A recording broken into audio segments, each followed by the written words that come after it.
Бақыт деген не? Ертеде бір бозбала болыпты. Ол өзінің кедейлігін айтып үнемі мұңаяды екен. Ой, шіркін-ай, мол байлығым болса, өмірім де жақсы болар еді. Бақытты болып, қызық дәурен сүрер едім, деп армандайды екен. Бір күні үйінің жанынан өтіп бара жатқан тас қалаушы шебер бозбаланың сөзін естіп қалады. Қасына барып, сен неге соншама қайғыра бересің? Сенің мол байлығың бар ғой, мұңая берме, дейді. Менің байлығым бар дейсіз бе? Деп бозбала таңғалады. Қайда ол байлық?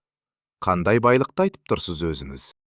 Сенің баға жетпес байлығың, айналаңды анық көретін көздерің, дейді қария. Бір көзіңді қанша ақшаға сатар едің? Немесе ақысына басқа не сұрайсың, дейді шебер. Не айтып тұрсыз, деп бозбала шошып кетеді. Мен көзімді ешқандай ақшаға да, басқа қымбат дүниеге де бермеймін. Жарайды, дейді тас қалаушы. Онда қолдарынды кесіп сат, ақысына көп алтын аласын. Жоқ, мен қолдарымды да ешқандай алтынға бермеймін, дейді бозбала безілдеп. Балам, менің ойымды енді өзің де түсінген шығарсың. Сен өте бай, нағыз, дейді тас қалаушы қария.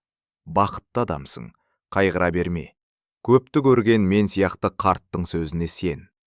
Адамның ең зор байлығы денінің саулығы. Денсаулықты ешқандай ақшаға сатып ала алмайсың.